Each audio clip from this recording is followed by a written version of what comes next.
Welcome to the Lilliputian Librarian. Today we will be reading Naughty Mabel Sees It All, written by Nathan Lane and Devlin Elliot, illustrated by Krall.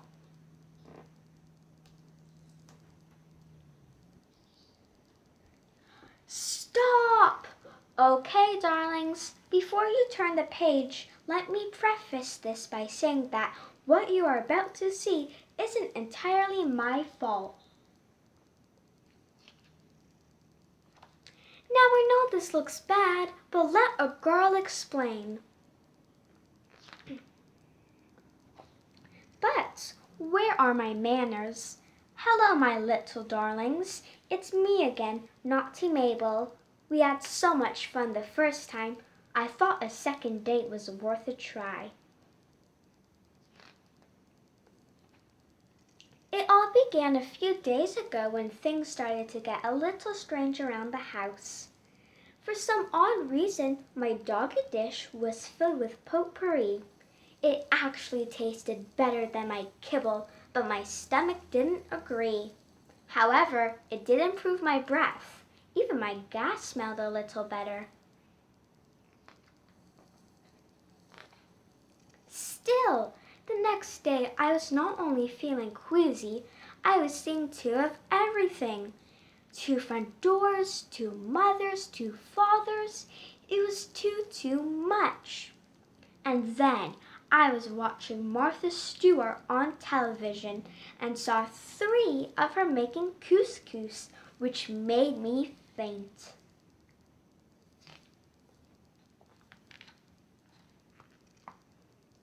No more potpourri for me.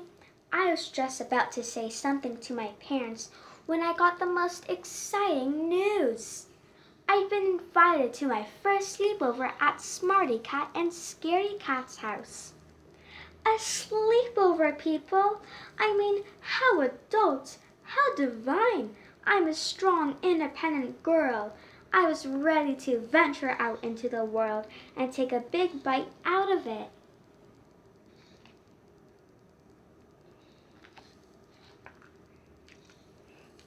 Finally, I knew how rock stars must feel. How on earth does one choose what to bring? Easy, just take everything. My parents said it was only for one night and I shouldn't get too excited. Please, have we met? It's like they don't know me at all.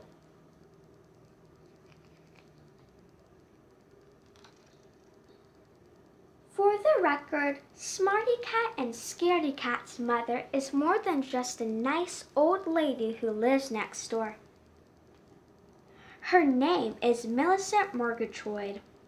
As a young woman, she was an aviatrix, a female pilot who flies airplanes. Thanks, Google. A paleontologist, digging up bones. We have a lot in common. And a university professor of history and anthropology. Smell her. One day, she found a large shoebox on her front doorstep. Inside there were two kittens, one very nervous, the other smart as a whip, and they grew up to be my BFFs.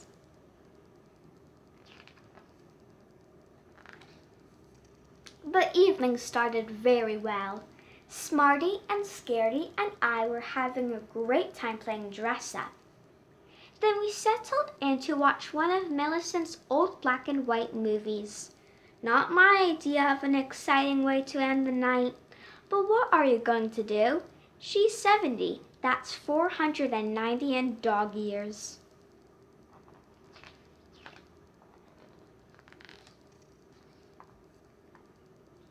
I got bored and dozed off. I didn't care about Bette Davis or why she had all that makeup on. My own snoring woke me up, and out of the corner of my eye, I spotted a mysterious shadow on the wall. I decided to investigate.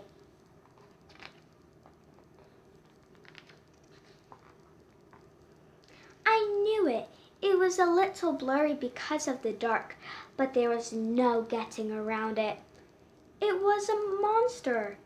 Monsters are a tricky and elusive bunch, and the room was crawling with them. I grabbed the nearest weapon I could find and jumped into action. Mrs. Murgatroyd didn't seem to appreciate my heroic efforts. Maybe if she cleaned her house once in a while, it wouldn't be infested with monsters. But I decided this probably wasn't the best time to bring that up. Apparently, even my parents don't believe in monsters. Right, and there's no such thing as the Tooth Fairy or the Easter Bunny either. Some people just can't handle the truth. Anyway, they just called me naughty and put me to bed.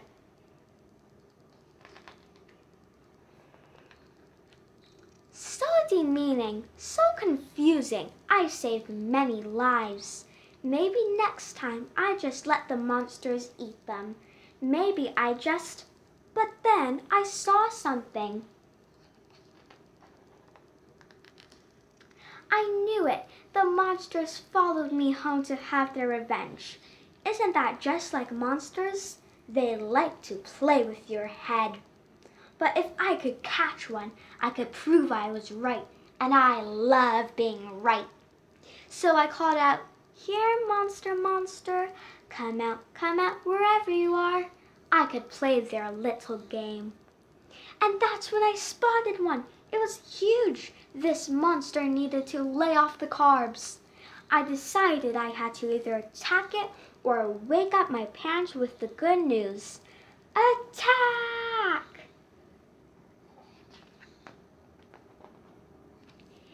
Can you believe it? My parents still couldn't see the monster. Mabel! Now, if you'll recall, this is where we began.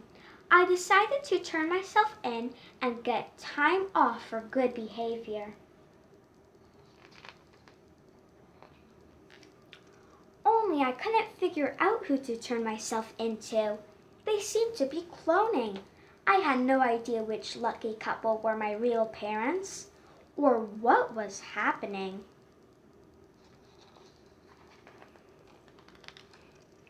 Fortunately, the smartest couple figured it out. Guess what? There were no monsters. I needed glasses.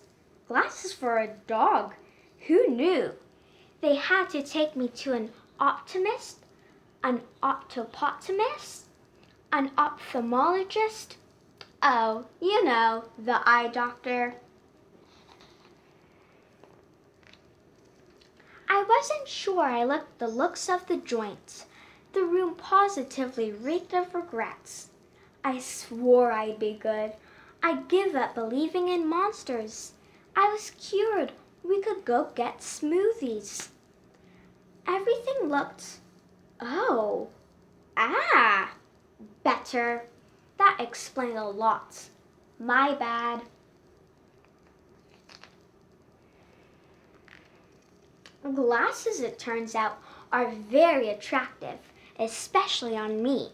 They give me that serious, intellectual, I just finished writing my first novel, but I also love to party look. Heavens, I thought I heard another monster. No one bought that. My parents decided contacts would be more practical for an active girl like me, and they were right as usual.